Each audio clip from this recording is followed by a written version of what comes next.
Hey, what's going on, folks? Today I'm going to be joined by David Harris to have a friendly conversation, chat, and possibly debate about the Republican Party, Donald Trump, and where this is all going. David's always been super nice to me, and I appreciate him coming on the show to chat about this. Most won't. God bless you. Thanks for being here. Welcome to the Dream Rare Podcast. The Dream Rare Podcast, welcome to the show. The way to get the news at the desk or on the road. Let's go. God is great and success in our control. The world is crazy, but we get better from obstacles, yeah. Hey, what's going on, everybody? Welcome to a live episode. We have David Harris Jr. here joining. Appreciate you, David. Absolutely, AJ. Pleasure to be on with you, my brother. Yeah, so first off, I guess before we even talk about politics and stuff, how have you been and how's everything? You know what? I'm coming back in. Like 2022, I know for so many people was a difficult year, a lot of stressors out of the pandemic, dealing with all the lockdowns. For me, it was more I broke my leg, literally I snapped my tibia in half in December of 2021. And so I was on drugs after the surgery for like 3 months. I was not even coherent. It was like middle of February. We had some people at our house. They had been doing some work, and my wife caught me breaking my leg on video, and I asked the guys that were there. I said, "Have you seen the video of me breaking my leg?" And they said, "Yeah, like 7 or 8 times so far." So that stood out. I was like, "Okay, God, I got to stop these drugs." They had me on Oxy and Valium, so I cut out one of them. Wound up snapping the screws in my leg. Had to have another surgery, and then we had our first grandbaby in April. So last year is just like having a grandbaby is like it's different than having a child. It is one of the greatest gifts I think a person, a father or parent could have and could receive. And so we've been just nonstop back and forth where our grandbaby is 3 hours away in between all the other flights and speaking and events. And it's like, if I'm not at an event, I'm like, where's my grandbaby? So 2022, I took a pause on my podcast. I just started it back up again, the David J. Harris Jr. podcast. My first episode is going to drop tomorrow, and then I've got some amazing speakers, people I'm inviting to come on, and I'd love to have you on as well, AJ. It's been a minute since we chopped it up, so I'm thankful to be on your show today. And hey, I'm excited to be living in the greatest country in the history of the world, and we got to fight like we're living in the greatest country in the history of the world that is trying to be taken from us at all sides. It seems like so. Overall, though, I'm optimistic. You got to be. Yeah, well, congrats on the grandbaby. That's awesome. The injury's tough. I know, especially when you get physical injuries when you're an active person, it could be really psychologically tough too. I broke my thumb. I had a thing go through my foot. It's rough all the way around when you can't walk or move like you wanted for a few months. So glad you're better. And yeah, congrats on the family. That's important. Thanks, So brother. let's get into basically, there's been obviously a lot of chatter recently with maybe DeSantis throwing his hat in the ring, maybe, and a lot of competition. There's been a lot of debate, even over the last week with like Daily Wire, Crowder. It seems like there's a lot of conversation going. Some of it you could say is good. Some of it you could say is bad. I guess it depends how you look at it. But let's start with really Trump, because I think outside of even politics, you seem pretty close with him, right? Like you've hung out a bunch. It almost seems like they got you living at Mar-a-Lago. No, I'm just Yeah, I'm not living in Mar-a-Lago yet. That the entry to Mar-a-Lago is a pretty penny. I've got a few friends that are members there, and I get invited to a lot of events there. So it's interesting. People see me, with pictures with him and videos, and I can't say that we've had a chance to actually just like hang out and talk. Each time I see him or meet him. I might have a few minutes, but it's kind of overview stuff. It's not really the deep dive stuff. I have close friends of mine that do have that kind of access, that talk to him on a weekly basis, and that do have the ability to really, chop up what's going on or different things. So I don't have that quite access yet, but I appreciate the opportunities that I've had to meet with him and to see him, like just this last weekend at Diamond's celebration of life in Fayetteville, North Carolina. Every time he sees me, he's like, "David." And this time he actually said, "Are you kidding me?" So I know he watches my videos. I know he's in tune with what I'm doing. But we just quick, brief stuff. But he knows who I am. He appreciates the difference that I'm trying to make in waking people up. And from the people that I know that are close to him, I have probably a little bit deeper of an insight than people that don't know people that are close to him. but that's kind of the level of connection that we've got. But Okay. honored to know him and to champion him in the things that I can champion him in. There's obviously some controversial stuff, but we all got to just figure out what we're gonna pursue, what we're gonna push, promote, as we're trying to wake people up as well. Gotcha. Yeah. So I hear you. Kind of see him in passing. Like you definitely get invited to events and stuff, but you don't have that like inner circle, like, briefing with them every week. But there are No. people, in it. I guess we'll start with this because I think we could agree on probably most stuff. I see you post. You've been a heavy critic of Big Pharma. I was looking up stuff trying to find the video of me and you, and I found that I guess you got banned from American Airlines because you didn't want to wear a mask. Are you still banned? No, actually, that the ban lasted 2 years, and I think it was just a God thing. Without going into a deep convo, I booked a flight where the first leg of it was on Alaskan, and that was just the probably April of last year. And the second leg of that trip was American, and they had just lifted the mask mandate, but it was being charged back in court. It was being they were trying to keep it going. So I got to Portland and tried to check in at the American Airlines desk, and they're like, "You're on the no-fly list." So I pulled out the very first email they sent me that said, "When the mask mandate's lifted, we'll take you off the no-fly list." I showed that to the lady after 20 minutes, and her making 2 phone calls. They took me off for that flight, but they never put me back on. So, but it was 2 years of having to travel with somebody else and taking 2 or 3 planes instead of one, being that I'm right next to DFW, which is an American hub. So no, I'm not banned anymore. Thank you, Lord. I got you. Yeah, I know we agree on a lot of that stuff, and definitely, you don't mince your words about Big Pharma. You don't mince your words about freedom. And I have a few things just because I figured it'd be like easy to hold it up rather than just say Sure. it. Because then sometimes also people say to me, they're like, oh, I don't know, like, is that even real? So I try to show proof. I'm gonna basically state my case about my issues with Trump, and I want to hear basically where you're at with it because I know there's a lot of speculation of who people want to vote for in 2024, but I want to make my case. And I'm just going to mute you just because there's a little bit of like backplay or whatever, and then I'll unmute you as soon as I'm done. So I'm just doing that so it doesn't echo. All right, so I'm just going to go through like a few little things. So this is Biden, obviously, sold out. Pfizer and 10 other corporations donated $1 million to Biden's inaugural committee, $61 million he got. That's basically corporations and pharma buying you, I think, like giving money so you rub their back afterwards. So everybody knows Biden's a sellout on our side, right? After more research, I didn't know this really a few years ago, but once I saw Trump kind of running around selling the vaccine so much, I found out that he actually took $106 million, which was more than Obama and more than Biden, when he said, I don't need other people's money, but he did take $100 million from corporations. And I found out later through listening to Robert F. Kennedy Jr., that he also took $1 million from Pfizer. And I was like, dang, so he's taking that money too. I'm going to just show a few more. And then, he came into office as a skeptic of vaccines. Everybody know he was not afraid to talk about injuries, etc. It seems like he kind of pivoted and he hired a pharmacy executive, Alex Azar. He's an executive lobbyist who worked with Eli Lilly. So he handed the HHS department over to Big Pharma, basically, put a swamper in.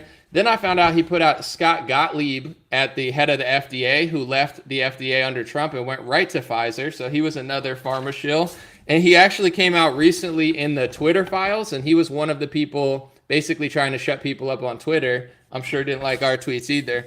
So I'm gonna turn the mic back on. Basically, this is my point, David. It's not obviously your fault or problem. You know what I'm saying? You're responsible for yourself, your beliefs. But what I find in the people that are close to Trump and probably closer to Trump than you are, people that can interview him, people that talk to him, nobody wants to really push back and ask questions about that. And it's not like I'm saying that he's couldn't beat Joe Biden or maybe he couldn't beat DeSantis. But I'm just wondering, like, are you going to hire swampers again? Because as you've seen, he is not backing off the vaccine and is basically like a right-wing Martha Stewart claiming it saved 100 million lives. And, I just, more than not even wanting to not support him in 2024, I'm worried, I guess, that he's going to do the same exact thing because nobody in his base or around him seems to want to like challenge him or ask journalistic questions.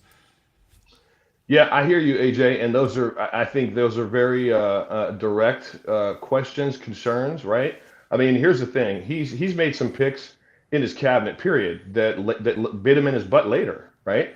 I don't think that he knows. And again, this is me. I've interviewed him twice on my podcast. I interviewed him. First time I interviewed him, I tried to bring up some of the vaccine injury stuff, and he kind of just bulldozed over it and went to Operation Warp Speed. It's groundbreaking, it's record breaking, all this stuff, which is true. That's not the problem. The problem is what I brought up the second time. The second time I interviewed him, I kind of kept going at it. I didn't just let it go. It was like my first interview with President Donald J. Trump, right? So I'm like, I'm gonna throw this question out there, and then we're gonna see where it goes. And then he kind of answered it and deflected, went somewhere else, and I knew I only had 20 or so minutes, so I didn't kind of stay there. But the second time I stayed there. I brought up some of the videos that Project Veritas had reported. Some of the nurse, that shared that one of her friends that didn't want to take the jab got the jab, was coerced to take it, and then died.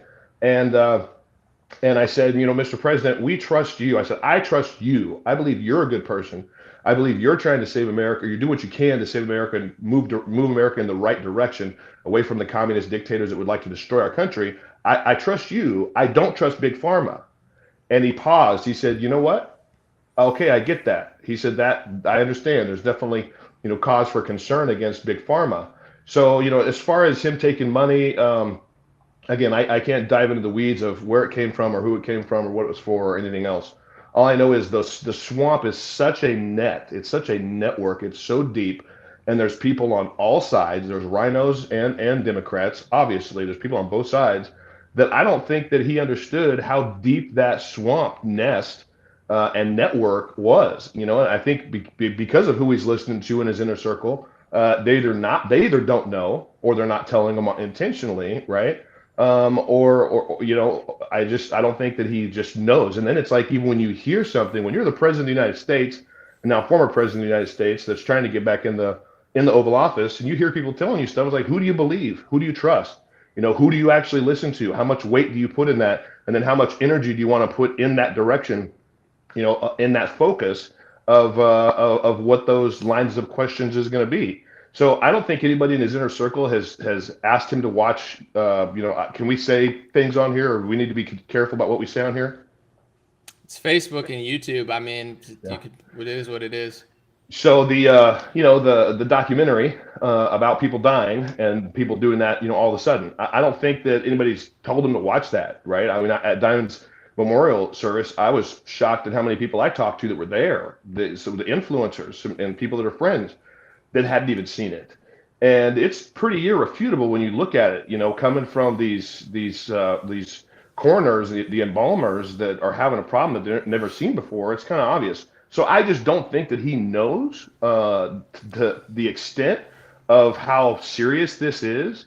And again, being the business guy, mogul, billionaire from New York, who's used to not giving a flying flip about what anybody says, and he does what he wants and says what he wants, and then he normally can back it up.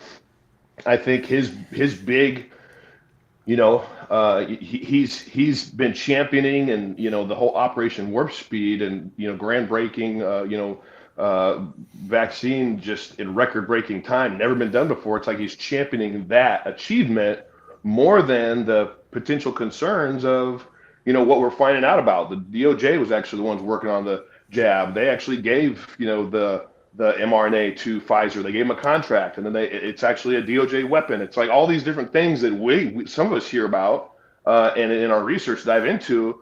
Dr. Zev Zelenko was a dear friend. He was a close friend, and he was sending me stuff. He was originally the first one that came out and shared the protocol, the Zelensky protocol with President Trump, and the FDA shut him down, NIH shut him down, all these different agencies that were supposed to be there for us, the people, shut him down. I'm going to get into this on my podcast this year, but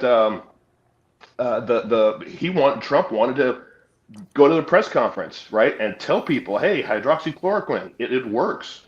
And Pence said, hey, we got to wait. We need to go to the FDA and get FDA approval. And then Zelensky said every person that would have the ability to say yes to something else, to specifically hydroxychloroquine, then they shut it down. And the reason they had to was because they couldn't get emergency use authorization for the jab. They couldn't get it if anything else works. Nothing else can work. So he's since passed away, not of COVID, not of the jab, but he sent me a plethora of information, documentation on the people that were behind it, the people that said no, the people that shut it down, and the reason was so that they could push through the jab. So I think that whole plot, if you will, the pandemic, I think the whole thing was probably something that was already in the works. Then Trump got in office in order to try to make sure he didn't stay in office. Let's release it. And then again, these are all just my opinions, but I don't think he understood or even maybe still understands how deep that whole network is and how serious the WEF is of literally wanting to take over the world. Yeah, so a few things because you were talking for a while. You said in your interview he kind of like bulldozed over the question and just went back to the Operation Warp Speed's The first interview. right, and he does that with everybody. It seems like people are asking him about this stuff. He just says, "I saved 100 million lives. I saved 100 million lives. It's the greatest human achievement." That's kind of. I'm just gonna mute you for the backlash real quick because it's kind of echoing. That's what he does. He bulldozes over the question, right? Your theory basically is a lot of people is like he just doesn't know. Like I guess he came into office as somebody who knew about injuries from those products, but now all of a sudden he's like too dumb to know this stuff. Like he's this great leader who just constantly gets fooled and lied to all the time and doesn't know anything. Even though he's taking money from Pfizer, even though he's hiring pharmacy lobbyists, like at what point do people stop saying Trump is this big goofy dummy who doesn't know anything? Everybody knows it except for him. And when do people start looking at the fact that he might be part of the swamp? He might be working with, people like Lindsey Graham, the biggest rhino swamper of all. He's on stage with them, giving a platform, not to you or to DC Drano. He's giving it to Lindsey Graham. At what point do people start to consider that maybe Trump is the swamp? He's working with them. He's hiring them. He takes money from them. He does what they want. And nobody wants to call him out on it because it's like, I don't know. I don't see it. I don't think he's dumb. I just think he works. That's who he's working with. Yeah. Is my audio better? Yeah, it's good now. Yeah. Okay. So yeah, I don't think he's dumb or stupid. I think he's very intelligent. Obviously, nobody can build a multi-billion-dollar international conglomerate with no wits and insights. But again, I think that it comes back to who do you trust? Who do you believe? When you're the most powerful person in the world, you're the commander in chief of the United States of America. I can't even imagine, but you've got constantly have people coming at you with this, that, and the other. And it's how much weight do you put into what this person says, and how much energy do you want to put into what this person's saying? And if I give this attention right here, what's that going to do? Right? There's always a cause and effect. There's always a reaction to any action. And so I think, part of the deal, the guy understands how to deal. I think that a lot of his answers are to try to minimize the reaction that could come from opening Pandora's box and opening a door like that. So he's got those, kind of pre-ready answers of, it's saved 100 million lives and it's done this and it's done that, until he's smacked right, between the eyes with some knowledge that's irrefutable, right? And I don't know that anybody's given him that knowledge. So he's just going to stay there. So it's like, do I hold him accountable for people not giving him the answers or the information? I don't know who's doing what. I don't know. What I do know is when I have had a chance to interview him, talk with him, whether it's at Mar-a-Lago, at events, I was sitting at his dinner table. He invited literally me and my wife and my daughter to sit at his dinner table at a fundraiser in Naples a month and a half, 2 months ago. A month ago, it was in December. He's genuine. He's genuine. He cares. And just look at the overview, right? It's like he could have stayed in his multi-billion-dollar lifestyle, stayed out of politics, not taking the heat, not taking the flack, all the other death threats that he and his kids get, Byron gets, and all that stuff. He could have stayed out of it and just said, you know what, the hell with it. Let politicians do what they're going to do. So I don't think that he's a part of the swamp. I don't believe that he's a part of the swamp. I don't believe that at all, because I believe that he is in it for the right reasons, but he doesn't always have the right people around him telling him the right information or giving the information on issues and topics like this one's obviously a hot one, right? And I think that in the next year or two, it's probably going to get a hell of a lot worse as far as all these people that are dropping all of a sudden out of nowhere. And then maybe it's going to be enough for him to say, okay, hold up, I need to freaking, I need to answer this or address this. I don't know what it's going to take, but Yeah, I hear you. I guess as a voter, right? I mean, we'll see who runs in the Republican primary. I'm obviously not voting for Pence or Nikki Haley, those losers. I'm talking about like No, maybe DeSantis or Rand Paul or somebody that has like legitimate both chance. great. Yeah, good people. So I want to say, why should I want to vote for somebody that makes bad choices? Like with DeSantis, he obviously has flaws too, but he hired Joseph Ladapo, who's kind of like one of us. He was on the front steps of Washington with Stella Emanuel, all these outsider doctors. That's who DeSantis hired for a Surgeon General. Trump hired Mike Pence's Indiana guy, Jerome Adams, who blocked me on Twitter because he's a big pharma loser also. So it's like, why should I want to vote for somebody that constantly hires terrible people, pharmacy lobbyists, and swampers? And also, I guess, I know you would never say the vaccine saved 100 million lives because no one believes that. So why make excuses for it rather than push back against it? Whereas, like, if Lindsey Graham said that, every right-wing influencer would post it on their Instagram and be like, what a swamper, what a liar. If Bill Gates said it, everybody would post it and say, what a liar. But if Donald Trump says it, all of a sudden, everybody's making excuses for it. It almost seems like Trump has people under this spell where they feel the need to basically make excuses for his lies rather than do journalism against it. Well, I wouldn't say that it's making excuses. I think that we have to just ask ourselves who's gonna be there. Until just recently, I guess, maybe the last year, who are we going to look to for potentially being a leader of the GOP, representing conservative values?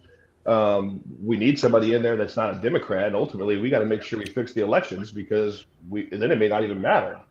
Wait, But I but think real that quick, I just personally try to champion a person for the good that they're doing. And when somebody's a rhino like Lindsey Graham and has shown that flip flop, in what he's done and what he said about Joe Biden and other stuff, it's like, well, then it's obvious, right, right? But when real quick, right? like Lindsey Graham is the biggest rhino, but Donald Trump's putting him on a stage. He's not putting you on a stage. He's not putting me on a stage. He's not putting doctors on a stage. He's putting Lindsey Graham on a stage. I understand what you're saying, but it's not like we're trying to hate Donald Trump into like a non-existence or anything. It's just like the reason you call out Kevin McCarthy is not because you hate Republicans, because you want to reform the party in the right direction. The reason you call out rhinos and even people you like sometimes is because you want them to know that you care about certain issues. So with Donald Trump, why not push back against all his lies and shilling for big pharma and terrible hires? Why play this game like it's so amazing and it's the art of the deal? Isn't that just going to incentivize Donald Trump to just keep making the same mistakes? I feel like that's the reason he keeps doing it, is because everybody would rather just kind of like hang out at Mar-a-Lago than actually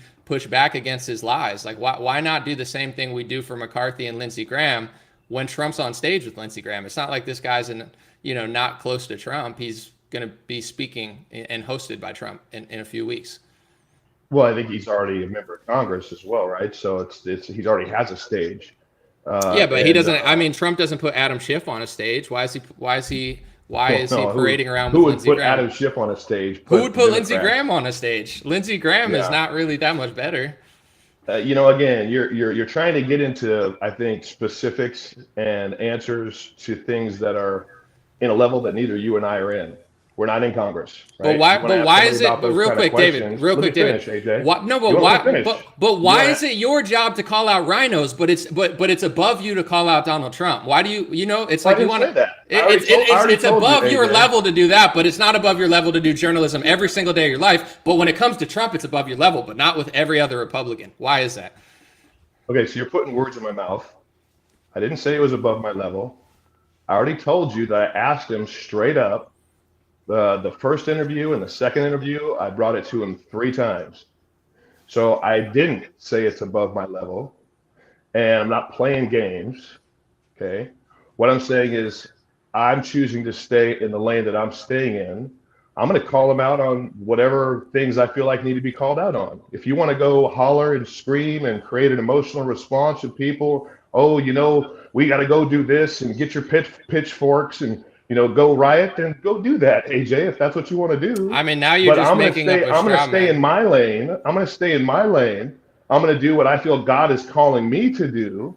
And I don't feel like God is calling me to go tell people to get their pitchforks and no one said get riot. A pitchfork. I'm asking you to do journalism. That's your demeaning. You do journalism, David. You do journalism. You do journalism, David. Real quick, you talk a lot. It's okay. You do real journalism against every Well, I'm the Republican, guest, but God told you not to do journalism against Donald Trump. Every other Republican, you do it, I never said that. now Why are you it's a putting words in my mouth? Who wants to put pitchforks out, dude? I'm Why are you asking you to putting do words in real my mouth? journalism. Why are you putting words in my mouth? I never said Okay, God what are you told me saying? to What are your words in not your do own this. mouth? Go So ahead. you've done that like twice so far, AJ. You don't have to put words in my mouth. You know, you posted something on Twitter, I think actually started this whole thing. Right. You kind of blasted me on Twitter. And then I tried to respond, and it didn't go through because you deleted it. And then I texted you and I said, "Hey brother, we're brothers. I had you on my show before.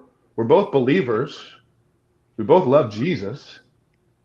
We should be unified, or at least if we have an issue with each other, it should be something that I go to you two directly or you come to me to directly. Not when you haven't even talked to me about it, go blast me on Twitter." Well, that's why I deleted it, For and that's why world. we talked. That's why I deleted it, and And that's why you deleted it. But Right. what I'm saying is it's the same kind of attitude I'm feeling right now from you.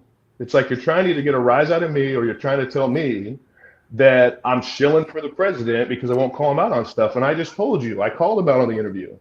I don't know who else around him is calling him out or is asking him where he's getting his data or why he's not looking at this and that specifically. But I can tell you this, we need either a Donald Trump or a DeSantis or Rand Paul. I think they're all three great choices to lead the conservative party.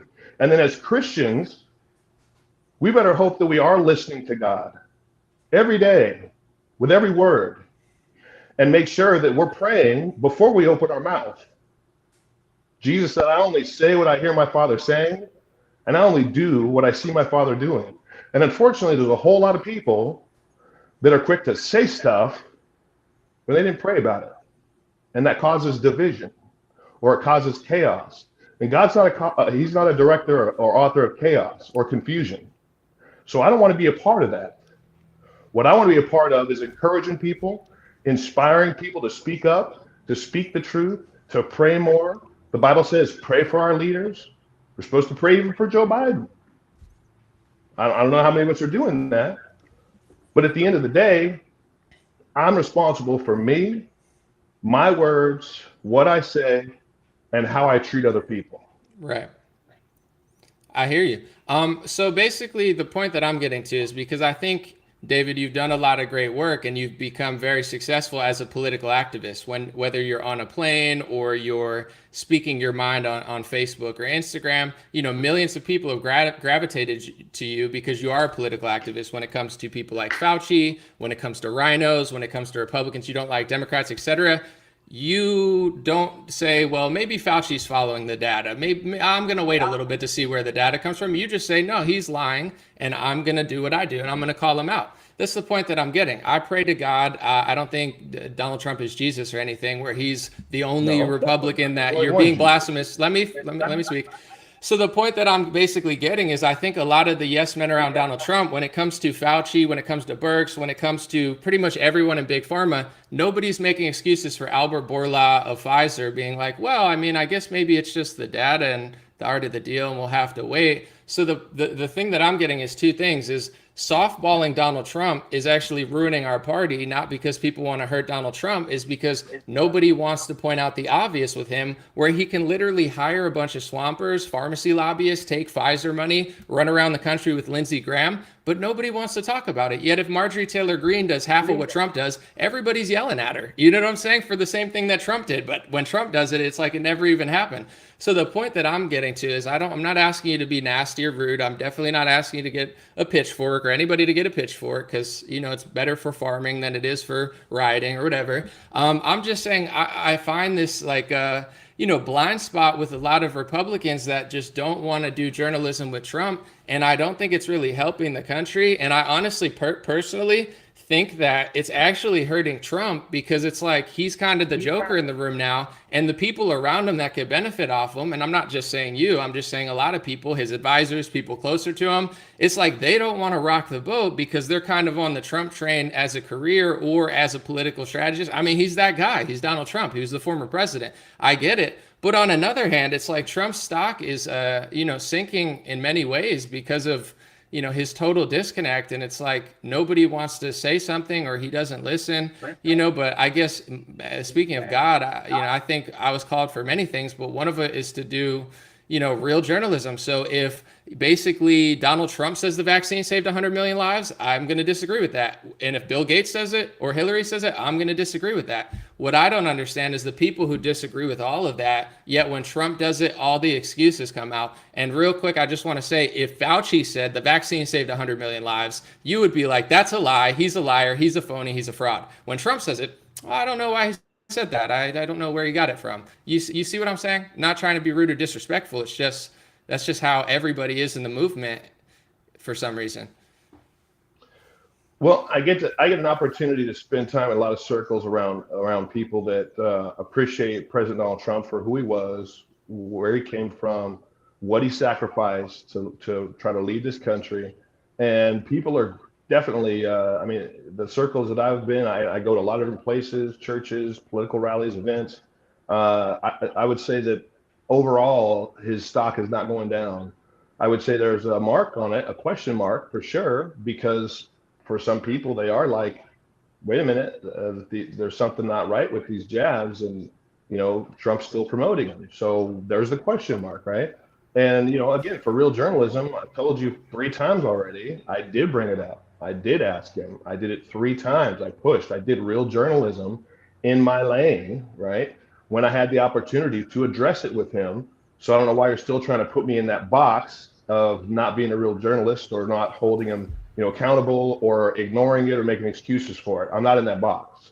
I'm just talking to you. But when I had the opportunity to talk to him directly, I did ask him. I did point out the issues. I did point out the deaths. I pointed out the Project Veritas videos. And then he said, send me the information. And I sent him a whole bunch of information to his point of contact and hope that he read it. I did my job when it came to that question mark.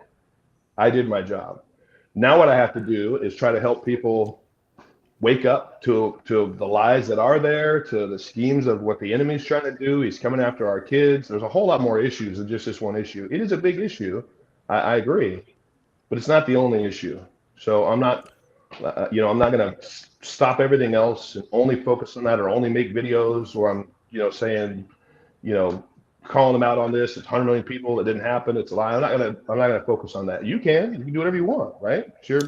It's a big lie. It's a huge lie. I mean, nobody else is saying that. Fauci's not saying it. Bill Gates is not saying it. Nobody's saying that because it's such an outlandish, ridiculous lie that it's insane. So I understand, but do you think if Dr. Fauci said the vaccine saved 100 million lives, do you think you would not cover it the same way as if President Trump says it over and over again?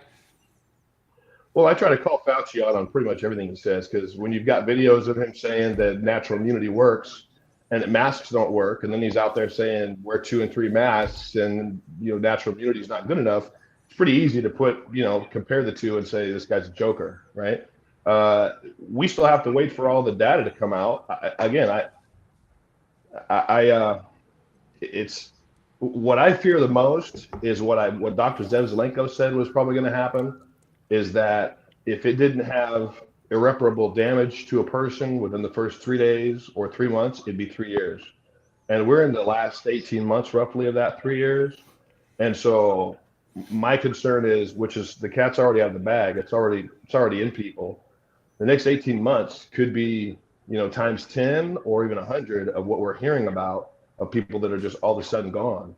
So, again, there's a lot more issues to talk about. We need somebody that's going to lead the conservative party, the GOP, that's going to represent us, the people.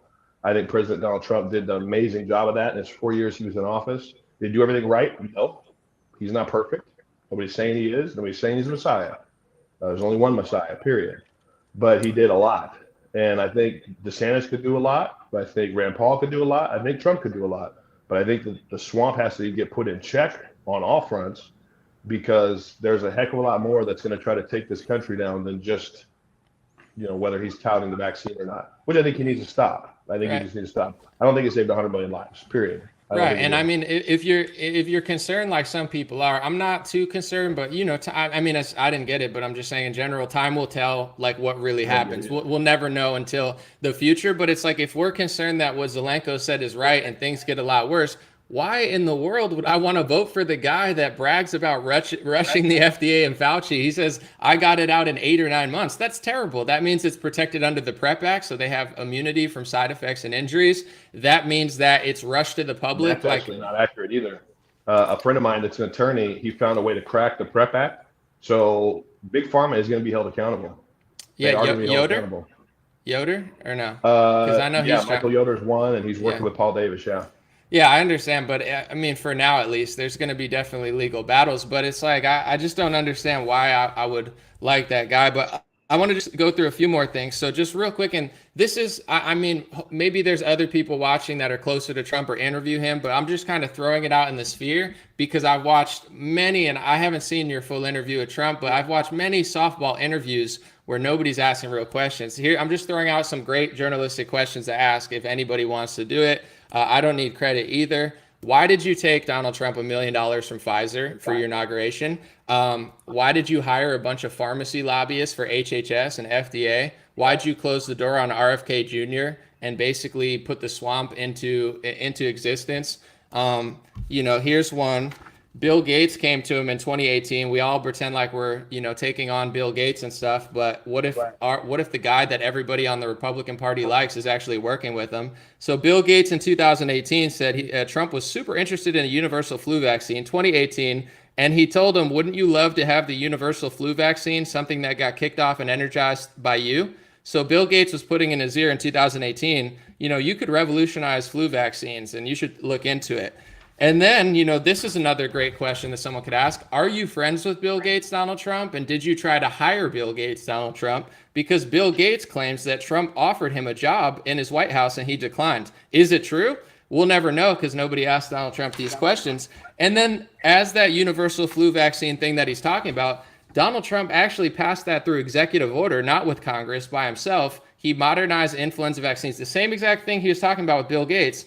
He passed into office in 2019, and that's a pretty interesting executive order before the pandemic that talks about a flu vaccine task force and a lot of similar language to we saw in 2020. So these are just some questions I want somebody to ask because I don't have the interview, and I don't need it. I'm not looking for the attention, but I just really want our party to ask these questions because you get the interview. Yeah, it's not about getting the attention. It's about asking questions. If you get the opportunity to interview them, you better do it, AJ. Come on now. Of course I will, but I'm just saying I don't have those opportunities, and I don't think anybody seems to want to ask them super tough questions. So I guess these are just questions I'm throwing out in the atmosphere, not just at you, but at everybody. Send me those questions, and I'm going to try to interview him again, and I'll ask every one of them.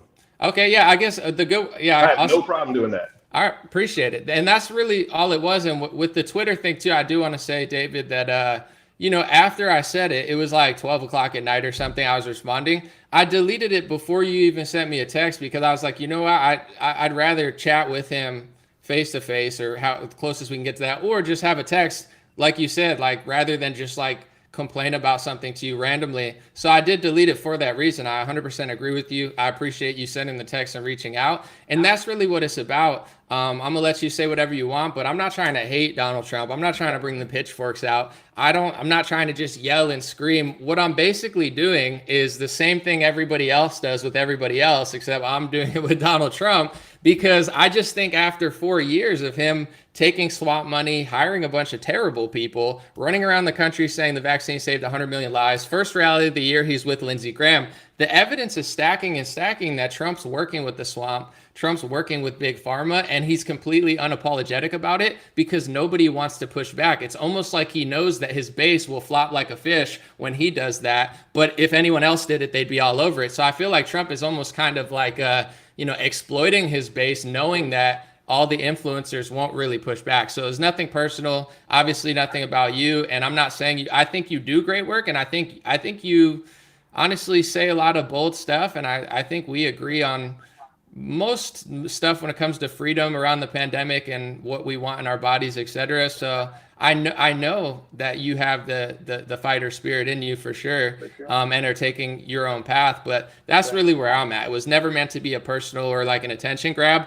My fear, basically, not that I'm like so afraid, but is that people are basically cakewalking the pharmacy lobby back into the White House. They're cakewalking a guy who's learned nothing and doesn't want to change. Where that's where I want to see DeSantis and Trump run against each other, because I think competition's good. I'm not, I hope they both say something about each other, because of course we want to be friends. Of course we want to get along. But at a certain point, it's like we don't want to turn into the same rhinos that we got into politics to basically take on.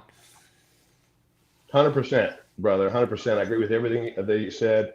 And yeah, I appreciate it. I was only reason I knew you deleted that tweet because I was trying to.